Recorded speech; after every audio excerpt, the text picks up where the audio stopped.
হযরতে নবী করিম সাল্লাল্লাহু আলাইহি ওয়াসাল্লাম এই দুনিয়ার পৃথিবীর জগতে সর্বশ্রেষ্ঠ ন্যায়পরায়ণ বাদশা ছিলেন। বলেন সুবহানাল্লাহ।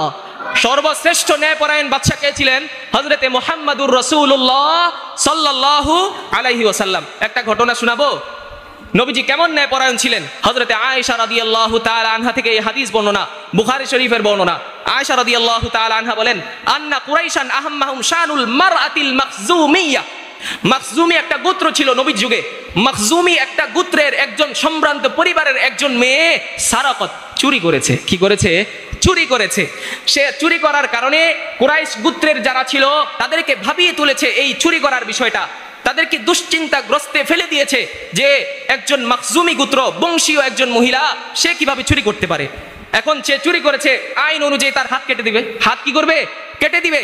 তখন তারা চিন্তা করলো, ওমাই ইউকাল্লিমু ফিহা রাসূলুল্লাহি সাল্লাল্লাহু আলাইহি ওয়াসাল্লাম, এই যে ব্যাপারটাকে নিয়ে নবীজির সাথে কে কথা বলতে পারবে। তখন তাদের মধ্যেই আবার বলা বলি হতে লাগলো, ওয়ামাই ইয়াজতারিউ আলাইহি ইল্লা উসামা ইবনু যায়দিন হিব্বু রাসূলিল্লাহি সাল্লাল্লাহু আলাইহি ওয়াসাল্লাম। নবীজির একজন আস্থাভাজন মুহাব্বতের একজন মানুষ আছে, হযরতে উসামা বিন যায়েদ। নাম কি বলেন? উসামা বিন যায়েদ। নবীজি যেহেতু তাকে অনেক মহব্বত করেন, এই জন্য তারা পরস্পর বলা বলি করতে লাগলো, উসামা বিন যায়েদই পারবে এই বংশীয় মহিলার ক্ষেত্রে নবীজির কাছে গিয়ে সুপারিশ করতে, যেন নবীজি তার শাস্তি একটু লাঘব করে দেয়। নবীজি কি করে? একটু শাস্তি লাঘব করে দেয়। অনেক পীড়াপিড়ির পরে হযরতে উসামা বিন যায়েদ রাদিয়াল্লাহু তাআলা আনহু নবীজির কাছে গিয়েছেন। নবীজির কাছে গিয়ে বলতেছেন, ইয়া রাসূলুল্লাহ, বংশীয় একজন মাখজুমি গোত্রের একজন মহিলা চুরি করে ফেলেছে, এখন তো তার হাত কেটে দেয়া হবে, এই বিষয়টাকে একটু লাঘব করা যায় কিনা। নবীজি সাল্লাল্লাহু আলাইহি ওয়াসাল্লাম বলেন, আতাশফাউ হাদ্দাম মিন হুদুদিল্লাহ, তোমরা কি আল্লাহর শাস্তির বিধানের ব্যাপারে আমার কাছে সুপারিশ করছো? আল্লাহর শাস্তি যেটা নির্ধারিত, সেই নির্ধারিত শাস্তির ব্যাপারে আমার কাছে সুপারিশ করছো? তখন নবীজি সাল্লাল্লাহু আলাইহি ওয়াসাল্লাম সাথে সাথে দাঁড়িয়ে গেছেন। দাঁড়িয়ে যাওয়ার পরে নবীজি বলেন, ইয়া আইয়ুহান নাস, মানুষ সকল, আমার কথা তোমরা ভালো করে মনোযোগ দিয়ে শোনো। পূর্ববর্তী অনেক জাতিকে আল্লাহ তাআলা ধ্বংস করে দিয়েছেন। কি করে দিয়েছেন? ধ্বংস করে দিয়েছেন। কেন? কানু সারাকা ফীহিমুশ শরীফ, তাদের মধ্য থেকে সম্ভ্রান্ত পরিবারের কোন লোক যদি কখনো চুরি করত, তাহলে তারাকুহু, তারা আল্লাহর নির্ধারিত শাস্তির বিধান যেটা সেটাকে প্রয়োগ করত না, তারা তাকে ছেড়ে দিত।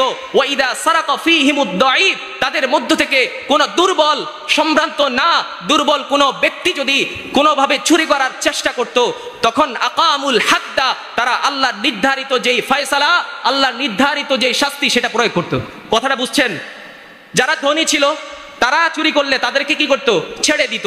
কিন্তু যারা দুর্বল, প্রভাবশালী না, টাকা পয়সা কম, তারা যখন চুরি করত তখন তাদের উপর সেই আল্লাহর নির্ধারিত বিধান হাত কেটে দিত। কি করত? হাত কেটে দিত। তো এই সমস্ত কারণে আল্লাহ তাআলা পূর্ববর্তী অনেক জাতিকে কি করে দিয়েছেন? ধ্বংস করে দিয়েছেন। এখন যেই নবীজি সাল্লাল্লাহু আলাইহি ওয়াসাল্লাম এই একটা কথা স্বর্ণাক্ষরে লিখে রাখার মতো, নবীজি সাল্লাল্লাহু আলাইহি ওয়াসাল্লাম বলেন, ওয়া আইমুল্লাহ লাউ আন্না ফাতিমাতা বিনতা মুহাম্মদ সারাকাত লাকাতাতু ইয়াদাহা। নবীজি সাল্লাল্লাহু আলাইহি ওয়াসাল্লাম বলেন, আমার মেয়ে ফাতেমাও যদি কোনোদিন কোন মুহূর্তে কোন জায়গায় চুরি করে, তার বাবা হয়ে আমি নবী তার হাত পর্যন্ত কেটে দিতে দ্বিধাবোধ করব না। সুবহানাল্লাহ। নবীজি কেমন ন্যায়পরায়ণ ছিলেন। নিজের মেয়ের ক্ষেত্রেও আল্লাহর যে নির্ধারিত শাস্তি সেটার ক্ষেত্রেও তিনি কি করেন না? দ্বিধাবোধ করেন না। ওনার মেয়েও যদি আল্লাহর নির্ধারিত বিধান লঙ্ঘন করে, তখনও উনি ওনার মেয়ের ব্যাপারে হাত কাটার যে বিধান সেটাও প্রয়োগ করতে কি করবেন না? দ্বিধাবোধ করবেন না। এই জন্য আল্লাহ পাক রব্বুল আলামিন আমাদের প্রত্যেককেই আমাদের এই দেশে একজন ন্যায়পরায়ণ বাদশা আমাদেরকে মিলায় দেন, সেই দোয়া করবেন তো ইনশাআল্লাহ।